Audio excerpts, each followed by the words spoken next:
우리는 지난 주일에 다윗이 왕의 책임을 뒤로 하고 암몬과의 전쟁에 참여하지 아니하면서 예루살렘에 남아 있다가 우리아의 아내 밧세바를 범하는 다윗의 잘못을 살펴보았습니다. 다윗은 자신이 저지른 죄를 은폐하기 위해서 이 전쟁터에 나가 있는 우리아를 불러들였고 밧세바와 잠을 자도록 유도하였지만 우리아는 집으로 내려가지 않았습니다. 결국 다윗은 마지막 카드를 꺼내면서 우리아를 최전방에서 죽게 하라는 편지를 요압에게 보내었고 우리아는 다윗의 의도대로 죽임을 당했습니다. 자, 그 후에 어떤 일이 일어났을까? 사무엘하 11장 27절 보시면 그 장례를 마침에 다윗이 사람을 보내 그를 왕궁으로 데려오니 그가 그의 아내가 되었고 그에게 아들을 낳으니라. 다윗이 행한 그 일이 여호와 보시기에 악하였더라. 다윗은 우리아의 장례를 마치자마자 기다렸다는 듯이 밧세바를 데려와 아내로 삼았고 아들까지 낳았습니다. 다윗은 모든 상황이 정리되었다고 생각했을 것입니다. 하지만 이것이 징계의 시작이었습니다. 왜냐하면 다윗이 행한 모든 일을 지켜보신 하나님께서 그 행위가 악하다고 평가하셨기 때문입니다. 하나님은 모든 것이 끝났다고 생각하는 다윗에게 나단 선지자를 보내 책망하기 시작했습니다. 나단 선지자가 다윗을 찾아가 부자와 가난한 자의 비유를 들어 다윗의 잘못을 지적했습니다. 나단 선지자가 비유를 사용한 것은 다윗으로 하여금 자신의 이 행위가 얼마나 심각한 죄를 범한 것인지 객관적으로 보고 스스로 판단할 수 있도록 하기 위한 지혜로운 방법이었습니다. 나단 선지자의 비유에는 부자와 가난한 자가 등장합니다. 부자는 양과 소가 심이 많았지만 가난한 사람에게는 아무것도 없었고 작은 암양 새끼 한 마리뿐이었습니다. 손님이 찾아왔는데 부자 자기의 양과 소를 잡는 것이 아까워 가난한 사람이 양 새끼를 뺏어다가 대접했습니다. 그 장면이 4절에 나옵니다. 자기의 양과 소를 아껴 잡지 아니하고 가난한 사람의 양 새끼를 빼앗아다가 자기에게 온 사람을 위하여 잡았습니다. 빼앗다 히브리어로 강제적으로 잡아채다는 뜻인데 강탈하다는 의미입니다. 부자는 가난한 자의 유일한 재산이라 할 수 있는 양 새끼를 힘으로 빼앗았습니다. 이 이야기를 들은 다윗 흥분해 말하기를 그 사람 반드시 죽임을 당할 것이다. 뺏은 양 새끼를 4배나 갚아 주어야 할 것이다. 흥분하여 말하는 다윗의 모습이 5절과 6절에 기록이 되어 있습니다. 여호와의 살아계심을 두고 맹세하는데 이 일을 행한 그 사람 반드시 죽을 자라. 그가 불쌍히 여기지 아니하고 이런 일을 행했으니 그 양 새끼를 4배나 갚아 주어야 하리라.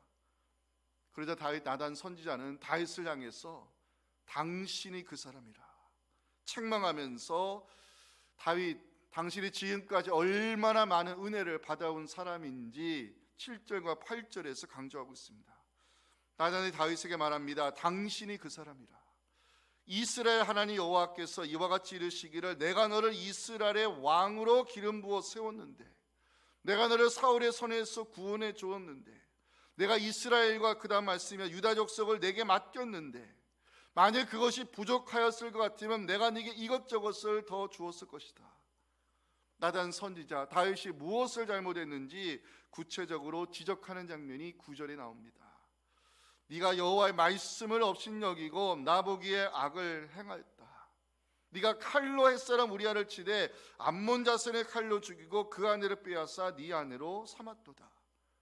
나단 선지자는 다윗을 향해서 당신이 지은 죄의 대가로 하나님의 징계가 시작될 것을 10절과 11절에서 선언하고 있습니다. 이제 네가 나를 업신여기고 햇사람 우리아의 아내를 빼앗아 네 아내로 삼았은즉 칼이 내 집에서 영원토록 떠나지 아니할 것이다. 내가 너와 내 집에 재앙을 일으킬 것이다.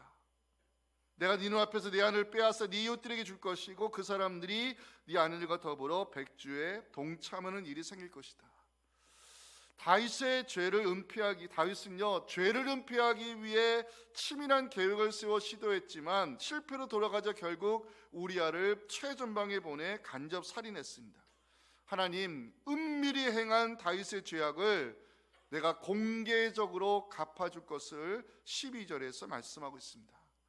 너는 은밀히 행하였으나 나는 온 이스라엘 앞에서 백주에 네가 저지른 죄의 대가를 행할 것이라고 하나님 말씀했습니다.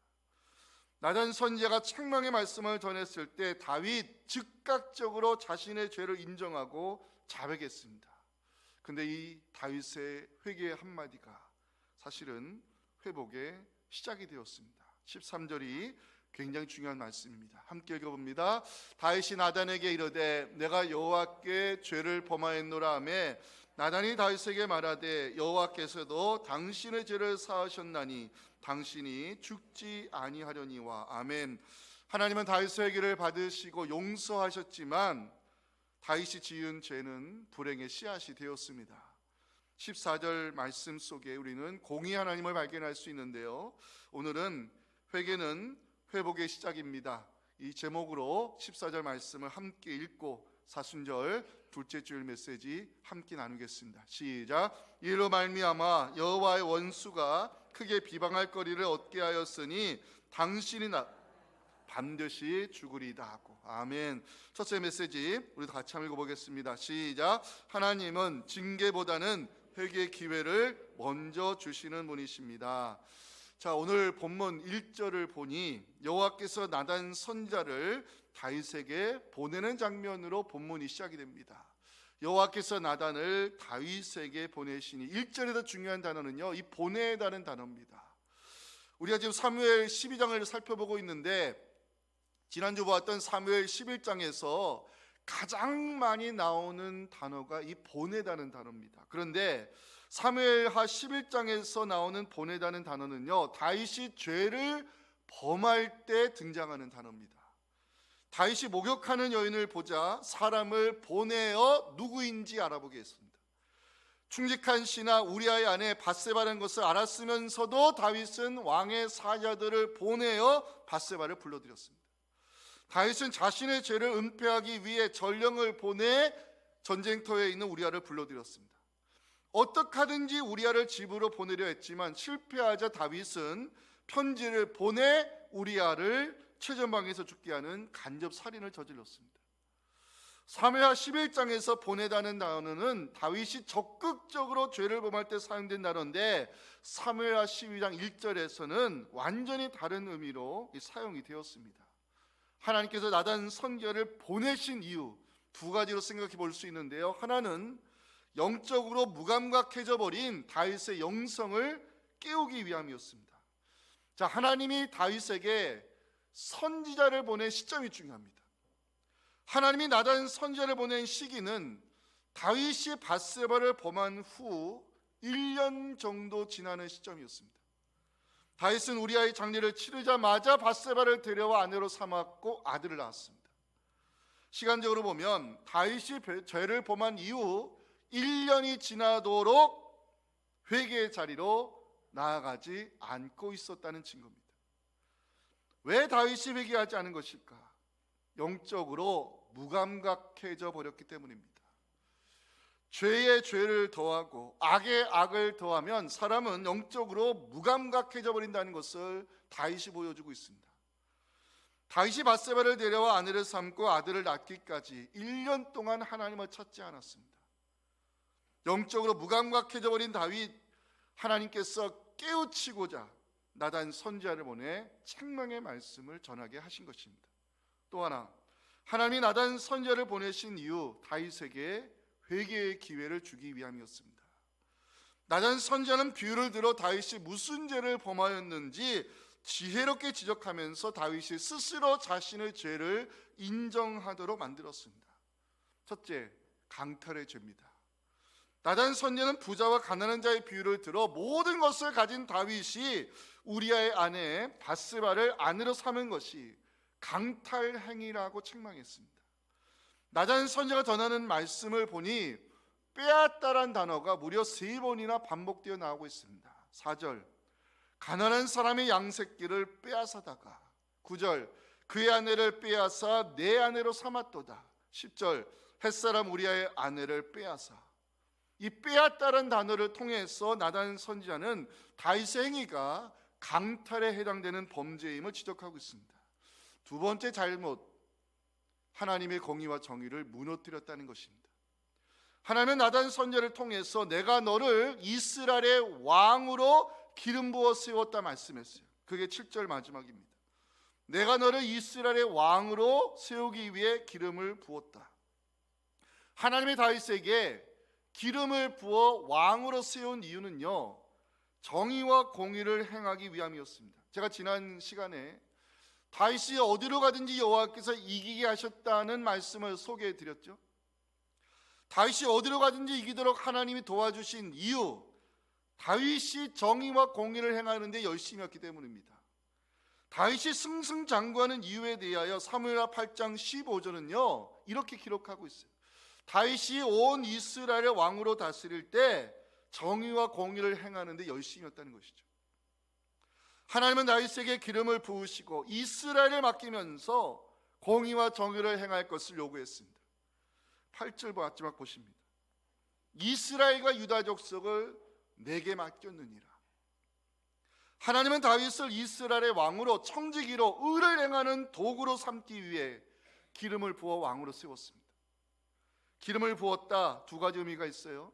사명을 맡겼다는 의미와 함께 구별하여 세워줬다는 의미입니다.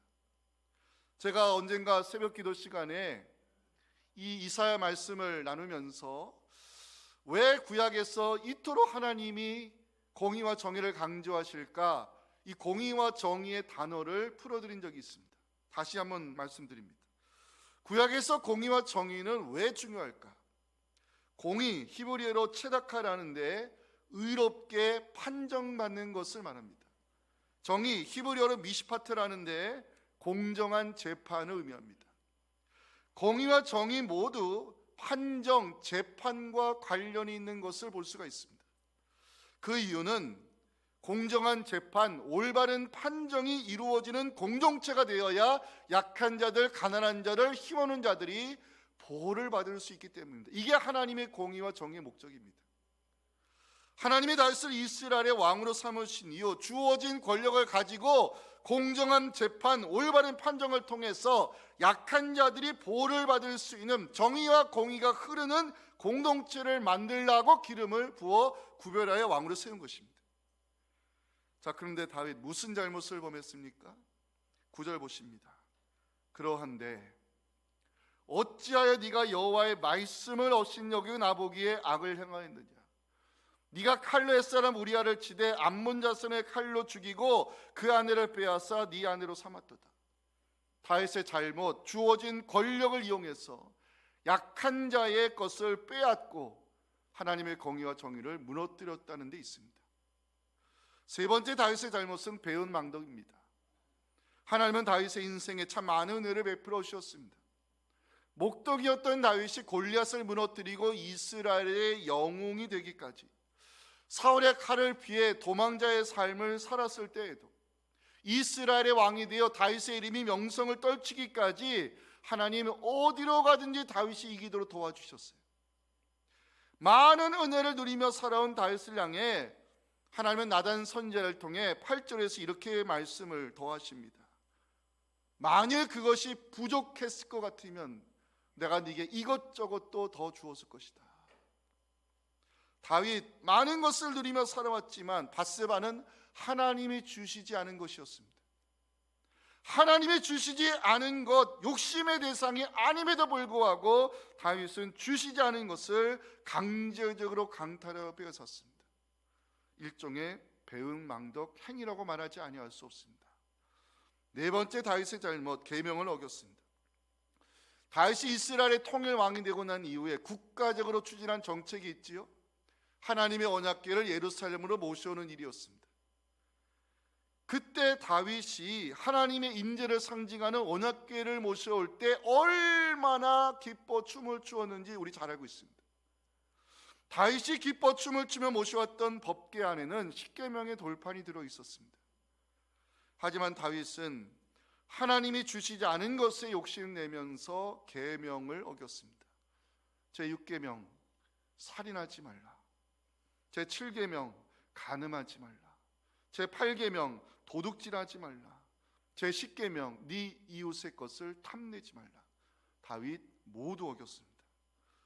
하나님은 나단 선지자를 통해서 다윗이 계명을 어긴 것은 말씀을 업신여긴 행위요, 그 말씀을 선포한 나를 무시한 죄악된 행위라고 9절과 10절 보시면 여호와의 말씀을 업신여기고 10절 네가 나를 업신여기고, 업신여기란 단어가 2번이나 들어가 있습니다. 다섯 번째 다윗의 잘못, 하나님의 원수들에게 비방거리를 제공했습니다. 14절은 대단히 심각한 말씀입니다. 함께 읽어봅니다. 이 일로 말미암아 여호와의 원수가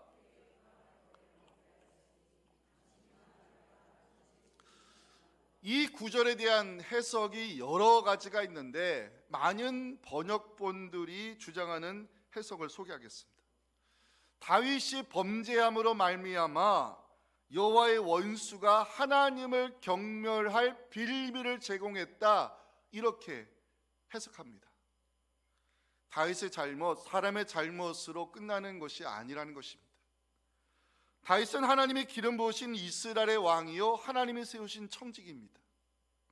다윗의 잘못된 행위는 여호와의 원수들에게 하나님을 경멸하게 만드는 빌미를 제공했다는 면에서 하나님의 거룩하신 이름을 더럽힌 심각한 죄를 범했다 말할 수밖에 없습니다. 거룩할 성 무리도 성도로 부름받은 우리의 말, 성품, 행동 하나하나가 하나님의 이름과 관련되어 있다는 것을 명심할 필요가 여기 있습니다. 왜냐? 성도의 이름을 가지고 살아가는 우리가 죄의 유혹 때문에 넘어지면 여호와의 원수들에게 하나님의 이름을 비방할 거리를 제공하기 때문입니다. 다윗의 잘못된 행위, 하나님의 공의를 무너뜨렸고요, 무너진 정의는 징계의 채찍을 불러올 수밖에 없었습니다. 하나님은 나단 선지자를 통해서 다윗에게 일어날 불행한 일에 대하여 말씀을 선포하게 하셨습니다. 어떤 일이 일어날까? 6절 첫 번째, 양새끼를 4배나 갚아주어야 하리라. 다윗과 밧세바 이후의 사건 그 후에 다윗의 4아들이 죽었습니다. 15절 보시면 우리아의 아내가 다윗에게 낳은 아이, 성경의 표현이 정확하죠? 다윗이 욕심내어서는 안 될 우리아의 아내가 다윗의 아이를 낳았을 때 여호와께서 중병으로 치심에 아이가 앓다가 죽었습니다. 그 후에 첫째 아들 암논이 형제에게 살해당했고요, 셋째 아들 압살롬이 반란을 일으키다가 군대장관 요압에게 죽임당했습니다.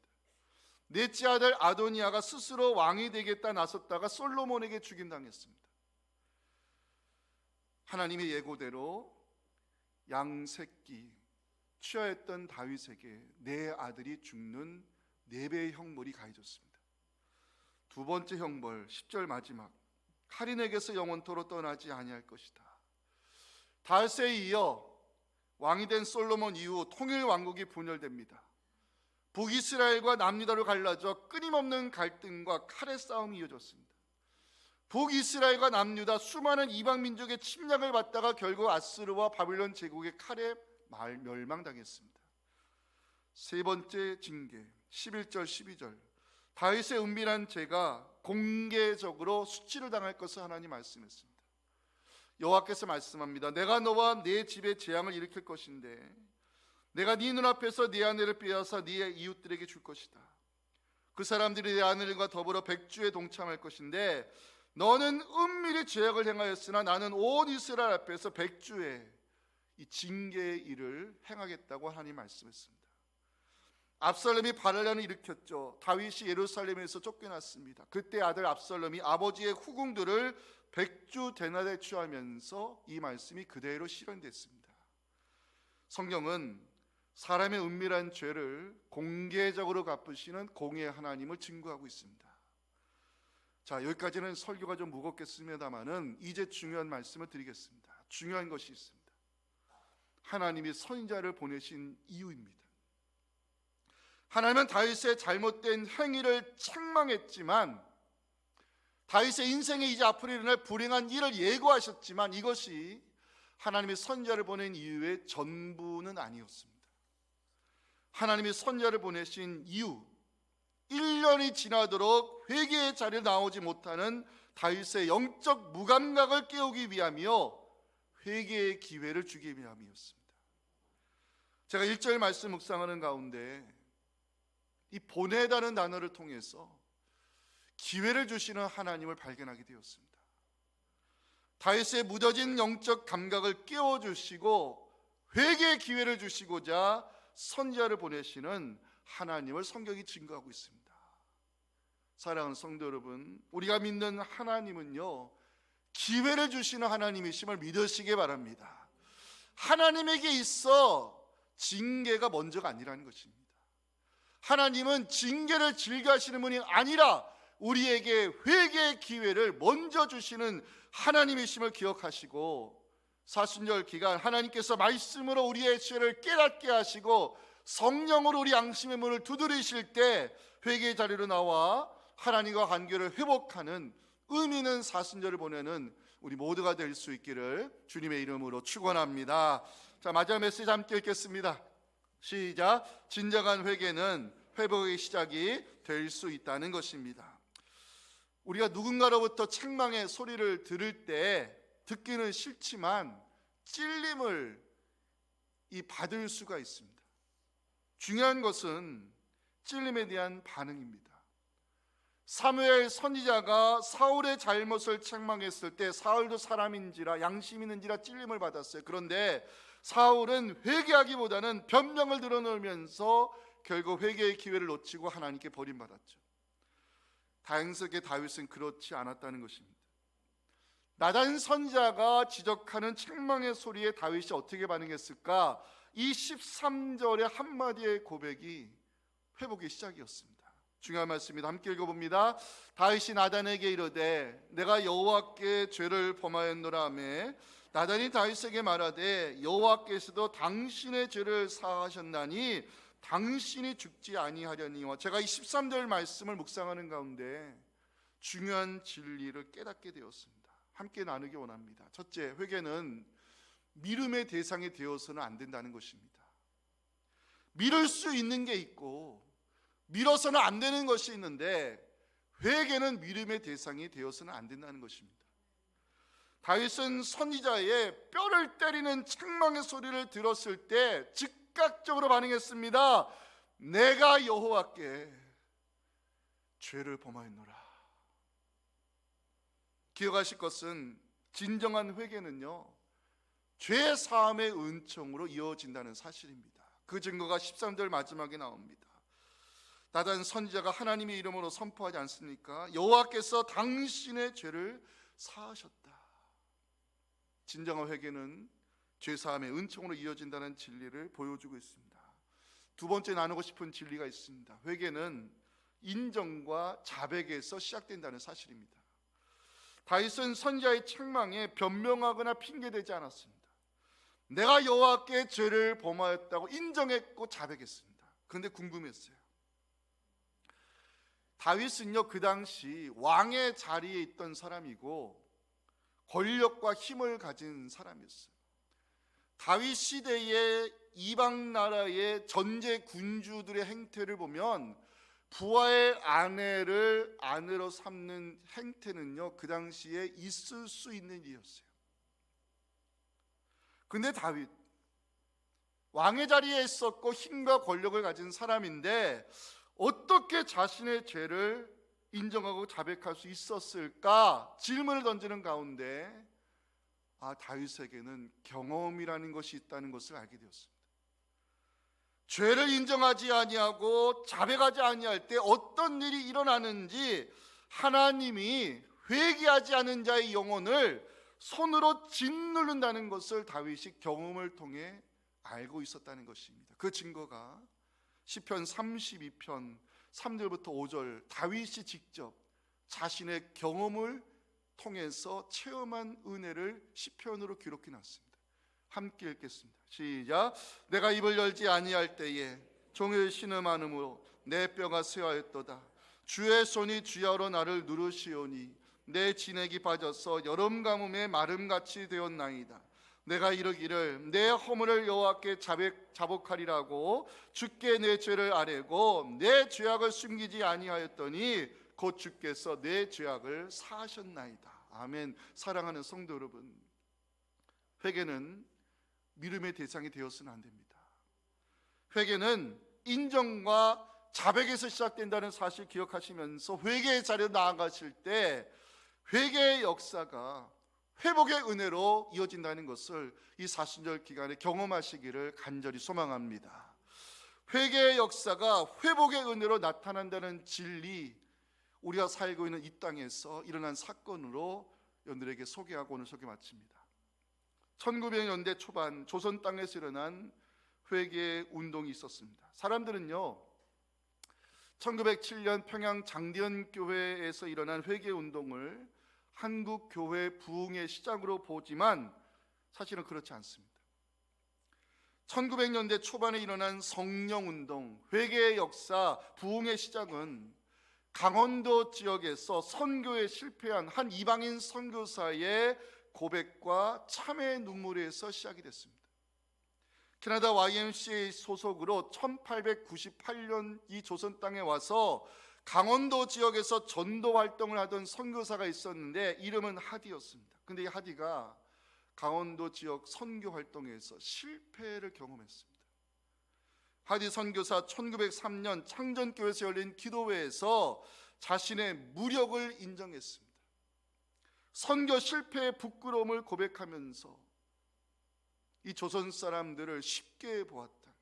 내가 이방인 선교사로서 교만했던 마음, 기도의 부족을 자백하며 회개의 눈물을 흘렸습니다. 그때 하디는 성령의 뜨거운 임재를 체험하면서 그 자리에 기도의 불씨가 타오르기 시작했고 1904년 원산 지역에 성령을 체험하는 성도들이 늘어나기 시작했습니다. 원산 지방의 부흥 소식을 들은 평양의 선교사들 1906년 하디 선교사를 강사로 초청해서 일주일 동안 기도회로 모이게 되었습니다. 한국교회 역사상 처음으로 새벽기도를 인도했던 길선조 장로가 섬겼던 평양 장대현교회에서 그 다음에 1907년 사경회를 열게 됐는데 성령이 역사하며 회개가 터져나오기 시작했습니다. 이 장대현교회 사경회에 참여했다가 성령의 인재를 직접 목도했던 영국 사람 세실 경이 영국 신문 더 타임스에 기고한 실제 글을 여러분들에게 읽어드리겠습니다. 어떤 사람은 벌떡 일어나 자신의 죄를 자백하면서 마음의 안정을 느끼려 하였고, 어떤 사람은 북받치는 괴로움을 참을 수 없어 주먹을 내리치며 머리를 땅에 찢는 사람이 있었고, 어떤 사람은 마음이 찢어지는 참회의 고통에 통곡의 눈물을 흘리는 사람이 있었다. 중요한 것은 이 하디 선교사의 자백과 눈물에서 시작한 기도의 불씨가 원산 지역을 덮었고 1907년 평양 장대현교회 사경의 다리에 성령의 불이 떨어지면서 회개의 역사로 나타나기 시작했습니다. 그 후에 한국 교회 급성장하는 부흥의 시대를 맞이했는데 이 한국 교회사 기록에 의하면 그 이후에 기독교 학교, 성경적 가치관을 가르치는 기독교 학교가 208개에서 344개로 크게 늘어났습니다. 기독교 학교에서 말씀과 성경적 가치관을 배우고 자라난 학생들이 12년 후 1919년 3.1 운동의 주역이 된 것은 우연의 일치가 아니었습니다. 회개는 회복의 시작입니다.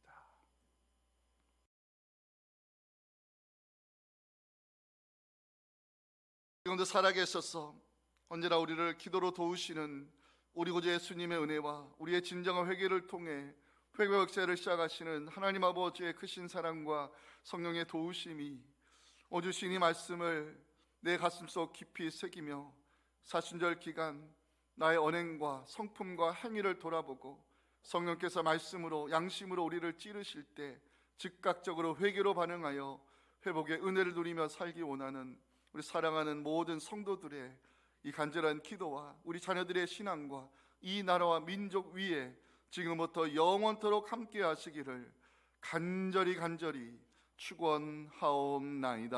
아멘.